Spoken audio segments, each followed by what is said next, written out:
Articles of the Confederation and the Constitution.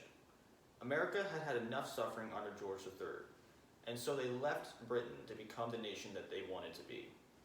However, they soon learned that democracy was difficult to master. Their first attempt at government failed, and it took ingenuity to create a second. The Articles of the Confederation was drafted and ratified in 1777 and was the backbone of the United States government during and after the Revolutionary War.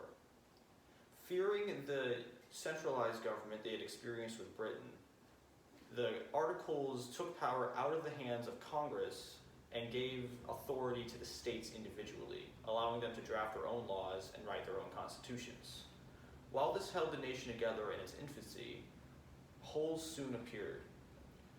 The Articles did not give Congress power to collect taxes or levy or force laws, and did not have the power to regulate trade. The states also only got one vote in Congress, which was hardly a representative of individual population. There was also no executive branch of the government, so policymaking was uncoordinated and chaotic. So Congress was broke and discombobulated, and the states were running amok. After Shays' Rebellion, things were so chaotic that Congress was almost begging George Washington to take the crown and become king. Wisely, he refused, but if things were so bad that a monarchy was preferable to the current situation, the Articles were clearly in need of replacement. The Federalist Party, Washington among them, knew that the Articles were failing America. On one hand, they had their current situation, with the states running amok and Congress having no power whatsoever. But on the other hand, they had centralized power like they had experienced with Britain. Neither one of these were preferable. What the Founding Fathers wanted was a system where the states got their individual votes, but decision-making fell to a small party in Congress. In 1787, they hosted the Constitutional Convention in Philadelphia, inviting delegates from all of the states to come to rewrite the laws of America.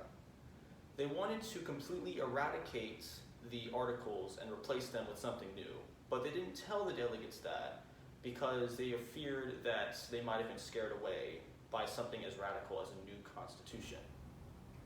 Great men like Alexander Hamilton, James Madison, and Benjamin Franklin, and others all got up and presented their ideas. After months of deliberation, the new U.S. Constitution was drafted and ratified in 1788. This new Constitution was a huge step forward from the Articles.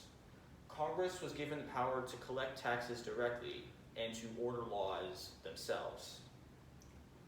Instead of just one vote per state, there were two legislative houses, the Senate and the House of Representatives.